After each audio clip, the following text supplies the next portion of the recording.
I've made a lot of segmented rings for my projects in the past, and all these rings to date have been all circular in shape. In other words, I've taken segments, different types and styles, but all the segments in the ring are the same width.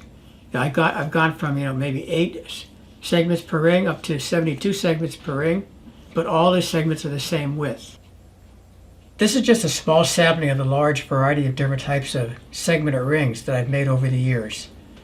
Starting out making simple segmented rings with just all the same wood, going anywhere from 12 to 72 segments per ring. Then other times alternating the woods to get different patterns. Then recently I did a whole series on trapezoid shaped segmented rings, where I made segmented rings from trapezoid shaped segments. And then rings where I've made segmented rings but then put small inserts in the middle to create a fine pattern. And these were done to create accent strips for some of my bowls. Rings where they all go to a perfect point in the center, using these usually for like the bottom of a bowl. And then I made a whole series of segmented rings, which were first laminated and then cut into segments for some of the segmented eggs that I made in the past. And then some fancier segmented pieces that I've used for the bottoms of some of my bowls. But in this video, I'm going to be doing something a little bit different. I'm going to be making my segments different widths. Some will be wide, such as this. Others narrower. And then even different color woods, where you can put a wider segment next to a thinner segment. And by creating these patterns, you can create oblong or oval-shaped segmented rings such as this. Note that all the segments in the ring must be cut at the same angle, regardless of the width of the segments. Now, in making these, one thing that's very important, you always have to have segments in sets of 2. In other words, if I have a bunch of segments in a ring, I'll have 2 segments the exact same width, and they'll probably be on opposite sides of my ring. But they always have to be in sets of 2. And using the same number, I'm making a segmented ring with 18 segments per ring. The oblong segmented ring is still 18 segments per ring. It's just I'm changing the width of the segments. And then I can also change the colors, put different colors to create different patterns. So that's what we're doing in this video. We'll be creating some of these oval-shaped segmented rings. And of course, these can't be put in a lathe and turned, but my thought is to make these into some sort of maybe boxes. I made a wide variety of boxes in the past, such as some of these. Here's another smaller box I made also.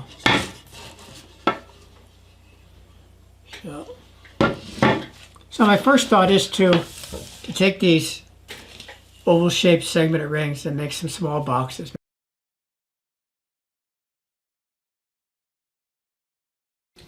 In this video, I'm going to be doing some segmented discs, but instead of being round segmented discs, they're going to be all oblong or oval-shaped segmented discs. And I would be doing this by changing the width of the segments throughout the segmenting process. And I'm going to be doing that by changing the distance of my Accu-Stop. And what I have on my Accu-Stop, I have a line marked on the top portion of the brass pin on this, and I actually have another pin 180 degrees, which is a little bit shorter line. But each revolution of the screw on this Accu-Stop is 50 thousandths of an inch. So 2 revolutions would be 100 thousandths of an inch. So I'm going to be doing is I'm going to be cutting segments, say 3/4 of an inch wide, and then I'll change this 2 revolutions to make it 100 thousandths inch smaller, and keep doing that all the way down until I'm done making my segments. So I have my system set up to make 30 segments per ring. And I'm doing my first segment, it's about 3/4 inch wide. And I set my Accu-Stop, and it's set on there.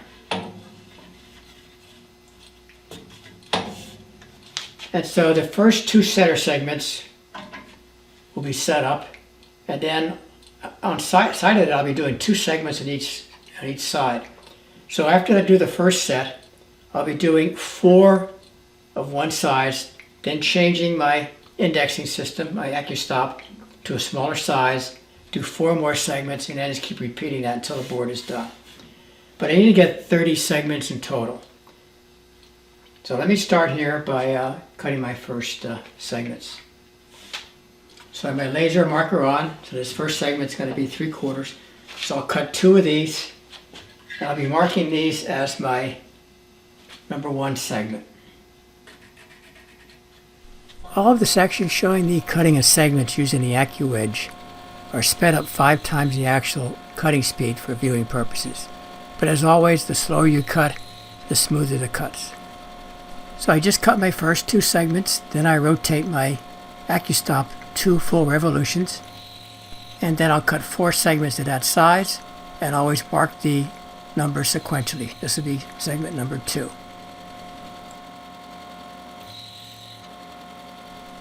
And then after that, I increase the Accu-Stop 2 full revolutions once again, and cut 4 more segments at that size. This will be number 3.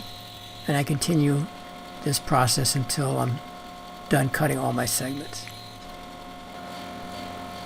I just skipped ahead, and now I'm cutting the final 4 segments of the smallest size. As I cut the various segments, I arrange them in order as shown in the arrow on the left of the screen. Most of these segments I cut decreasing the length by 100,000ths. When I started on number 7, I decreased it by 50,000ths of an inch. This will give me more of an oblong shape, so let me give that a try. So I start off with the 2 center pieces, which is 1 and 1. And I need to sand off the burrs. There's a burr on this where it kicked out the bandsaw blade, and there's a fuzzy on the bottom. I've got to sand those off. So all I do is just a quick sanding on some 220 grit sandpaper. Just enough to get that burr off and to get the fuzzies off the bottom. That's all the sanding I do on it. And these I'll put on my board here, one on this side and one on this side, then I'll finish the shape. I lightly sand the first surface, then I turn my segment 90 degrees, lightly sand the second side, and repeat that until all 6 sides have been lightly sanded. And this is where I want 4, because I want to put 2 on each side. After sanding the pieces, notice I set them up alternating the lines, always keeping the lines, facing upwards, but alternating from, top to bottom. This makes sure I keep my sequence correctly and my parts will glue up correctly.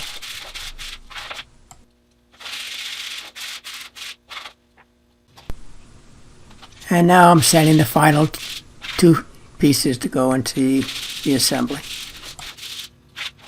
That's 30 segments. Put a rubber band around these.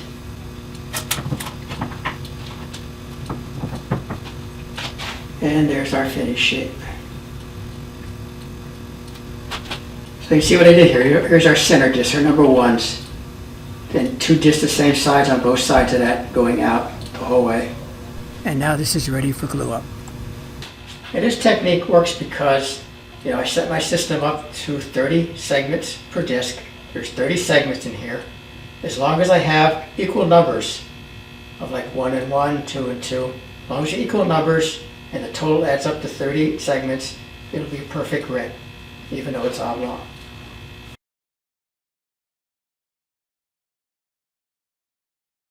For this next project, I'm going to be using 2 contrasting woods and alternating the segments throughout the segmented disc.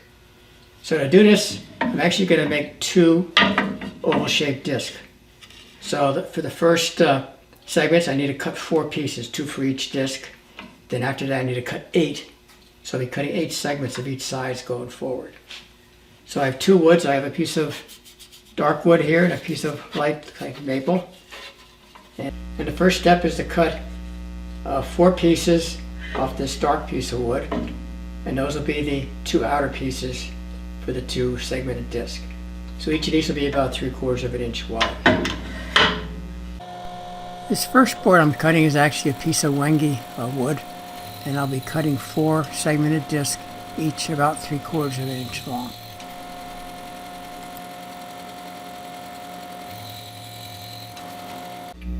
Now for the remaining discs, each time I cut a wedge, I'm going to be moving my index system in 2 full revolutions, which will be 100,000ths of an inch. So there's 1, and there's 2. lock it in place. So this is segment number 2, which I mark on all the pieces, and then I cut 8 wedges or segments of that same size, again marking each one as I cut it. In cutting all these wedges, I use the same process which I described in my previous videos on cutting wedges using the Accu-Wedge system. You know, making sure the boards are always clamped down tightly against the table and against the fence, making sure that the point on the wedge is tight against the Accu-Stop and centered in the middle of the Accu-Stop, and cutting slowly. The details on cutting accurate wedges with the Accu-Wedge are described quite fully in the other video entitled Cutting Accurate Wedges with the Accu-Slice system.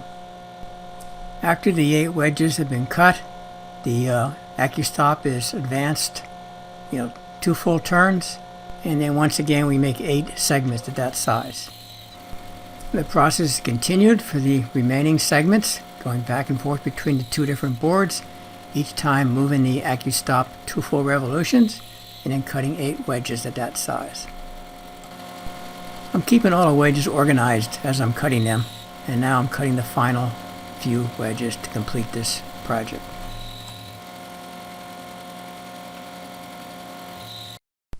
After the wedges have been sanded to remove the burrs and the fuzzies from the bottom edge, they're then assembled into 2 segmented discs.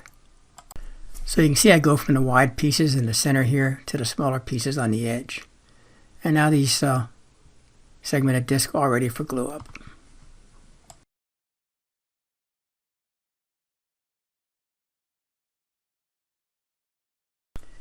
These are the 7 segmented oval-shaped discs that were produced for this video.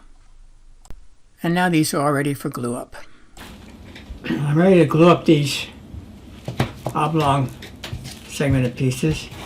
It's the first time I've done this, so what I'm trying is I cut a piece of my high-density polyethylene plastic, which is 3/4 inch thick, and it's approximately the inside size of my piece.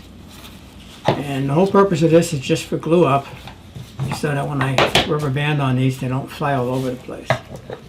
So in fact, let me put it in here to take the rubber band off.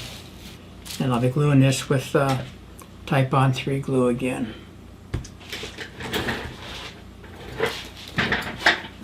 So let's take the rubber band off and get ready to glue up this first section.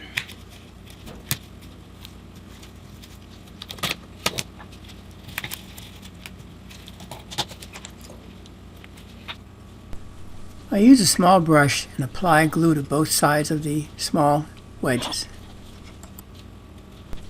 I had to glue up 30 pieces in this ring, so it's quite a few pieces to glue up at one time. So I did apply this glue pretty quickly, maybe a little bit sloppily, but I couldn't waste too much time because this Type-On 2 glue sets up in 2 or 3 minutes. So, and again, the video had sped up a little bit here just for viewing purposes, but I did do a pretty quick, fast glue up job. I also could have used epoxy for this glue, which has a longer setup time. Okay, I try to glue up that quickly because it's a lot of pieces to put on here at one time. I'll put this weak one on first just to get the shape. I continue to add rubber bands. I like these thicker, wider rubber bands. And people often ask where I get my rubber bands from, and I usually buy them from Uline. They have a pretty good selection of these wider, heavier rubber bands, and I use a lot of them. I prefer rubber bands to clamps because the rubber bands, put pressure evenly throughout the entire piece. And this is especially critical on an oblong piece such as this. I wipe off the excess glue off the glued up assembly and then push out the inner mold piece because I don't want that to get glued inside my system. And then I wipe off the excess glue off the interior. At the same time, checking to make sure everything is smooth, all the joints are nice and tight, and all the boards are even with one another. Next, I will put this in the press and make sure that everything is nice and tight down, everything's flat. I place the glued up assembly in my press between 2 sheets of wax paper and 2 pieces of MDF, and then just apply some pressure. The whole purpose is just to push the boards down, make sure they're all flush and even with one another and everything is nice and straight and flat. You only need to leave it in there for a minute or two, then I take it out. And there we go, let that dry for 3-4 hours. The joint's looking good, nice and tight. Shape looks good. Everything's parallel and straight. And then I repeat the glue up process on the remaining segmented disc, gluing them up in the same manner. These are the two identity polyethylene pieces I just used to glue up 2 previous ones, so I'm going to reuse these, but I need to cut them to a different shape because each one of these is a different size. So the way I do this, I just put it on top of the piece and then use a marker to go around and mark the piece, making sure my piece is somewhat straight. And then I'll go in either, if it's too much, I'll cut it on the bandsaw. Otherwise, I'll just use my edge sander to stand to the line. I then took those 2 identity polyethylene plastic pieces to my bandsaw and cut it to within a 32nd inch from the line, and then sanded it to the line on my edge sander. And now I'm ready to start gluing up the remaining segmented disc. And then I use the same procedures to glue up this segmented disc and the remaining segmented disc to complete this project.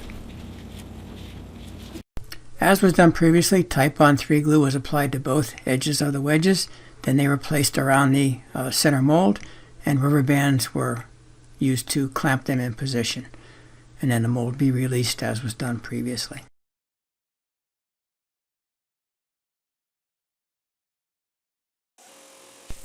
After all the segmented discs were glued up, they were allowed to dry for about 4 hours.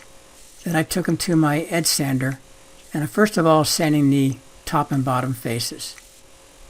After that, I put it on the side and I sand off the high spots where the glue joints were. And then continue to sand to smooth out the surface to give me a nice, smooth, even exterior on the segmented piece. And there's the finished, cleaned up piece with all the glue removed from the exterior and the top and bottom. In the same manner, I sand the remaining segmented disc.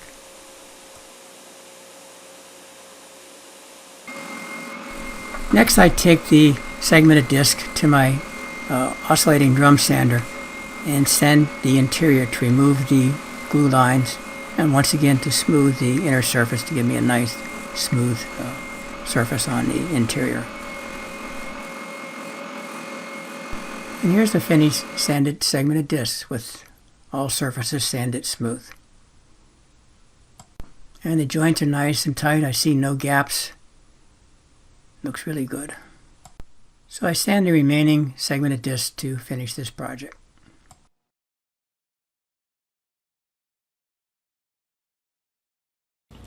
Well, these are the finished 6 segmented rings, oval shape, that I finished for this project. And again, as I stated earlier, I always made my wedges of sets of 2, and it varied the width from maybe 3/4 of an inch down to some as thin as 1/4 of an inch in width. And all the smaller segments always go on the outer edge. That gives you the more pointed shape. This is my first prototype I made. This had 18 segments in the ring. And joints are pretty good. That's my first test. Check out the technique. Came out pretty good.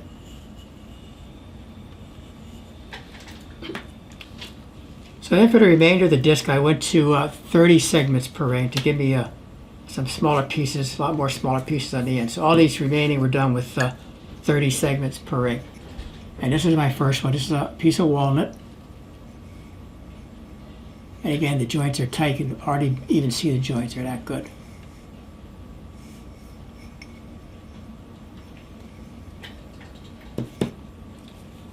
And then we had this Cadillacs ring. Again, very nice joints throughout the entire piece.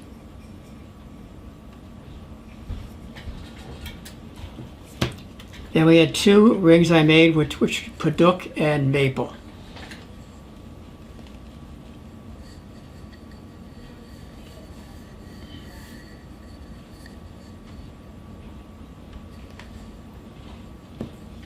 And the second ring, a little bit larger ring.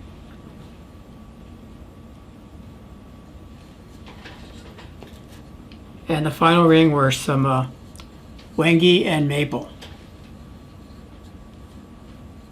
Get nice tight joints.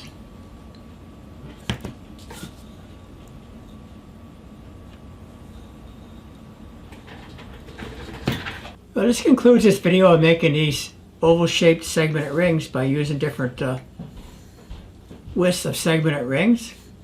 And I'm not sure exactly what I'm going to use these for. My first thought is to make some boxes. And I may just, put an inlay top, just like I did in this box. This box I probably made 30 years ago.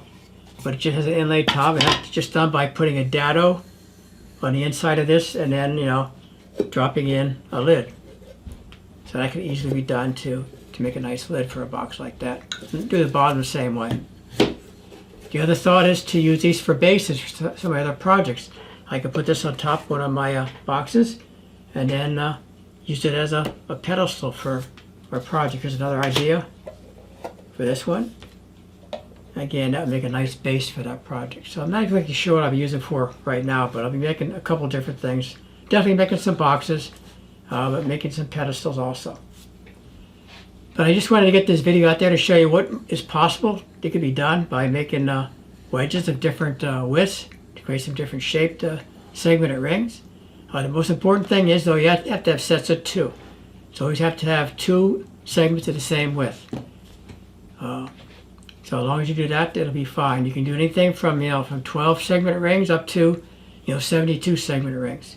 These are mostly all 30s here. I did one 18, but these all have 30 segments per ring. And the smaller the pieces on the edges here, the more pointed the ends become.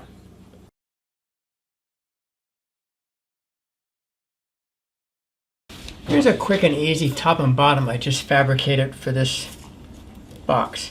And what I did is I laminated a piece of Wenge, about an 1/8 of an inch thick, to a piece of maple about a 1/16 of an inch thick, and the grains run in opposite directions. So this grain runs this direction, this grain runs this direction, again for strength. And I made two of these, one for the top and one for the bottom. And I could do two things on here. I could either glue it right on top and bottom like this, which I kind of like because it gives a nice, line pattern, top and bottom. The other option is I could put a dado in here and inlay it. So it would look, something like that on the bottom, on the top. But I think I like going it the full length. I made them about a 1/16 of an inch oversized, so I can glue these top and bottom and then sand it flush. And then afterwards, I can put this on back on my bandsaw and slice off a lid.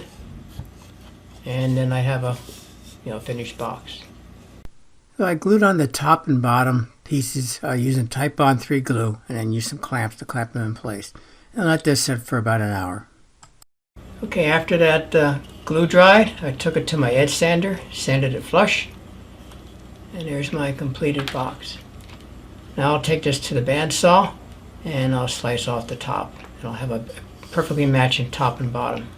I mounted my box into my carriage with double-sided tape.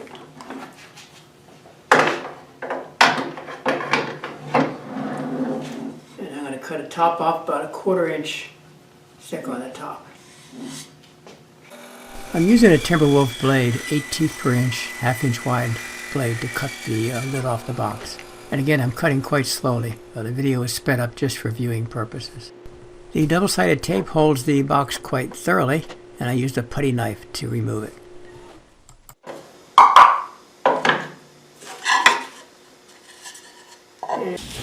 So after cutting that in the bandsaw, there's my top, and perfectly matches the bottom.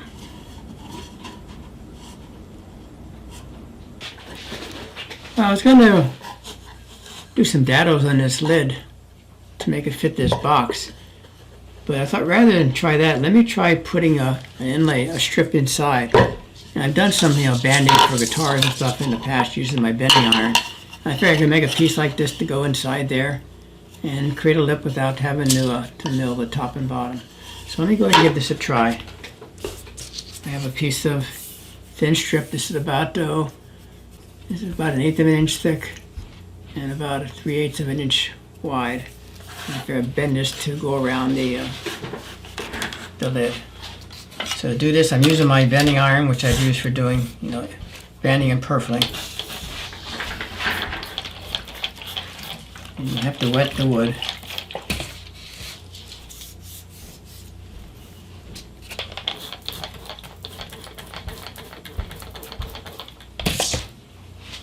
I'll be starting in the middle, going around. So I want to get my bend in through here. The bending iron is set to a temperature of around 260 degrees Fahrenheit, and make sure you wet the wood thoroughly and don't force it too much, otherwise you might crack it. So it's just slow and easy, wetting it, heating it, bending it, and eventually it holds its shape. I keep working on the wood, trying to get it close to the actual shape of the inside of the rim on the top lid. I'm going to go and cut it to the length I need. I cut the wood strip to give a very tight fit with no gap between the two ends. So I used a laminating saw to cut that board to the exact length I needed. And now I just need a glue in place. Don't even need clamps because it's spring tight fit. Got a real tight fit on it, so it's spring tight fit. I just put some glue in there and that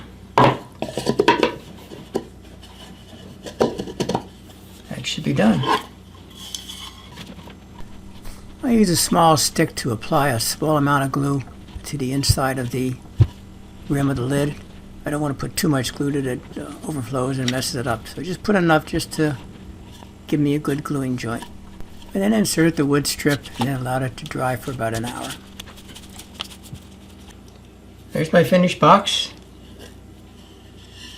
And there you can see the lid with the insert piece. Raises up about less than a quarter of an inch, about 3/16 of an inch. And it has a nice fit. It's not tight enough, it does fall off, but it's fairly snug. Well, that finishes this box. I gave it a coat of bush oil to seal it and bring out the collar. But the lid fits nicely. I did put a piece of felt in the bottom of the box. But that lid fits nice. Later I'll give this 4 or 5 coats of gloss polyurethane to finish the box. So that completes this oval shaped box.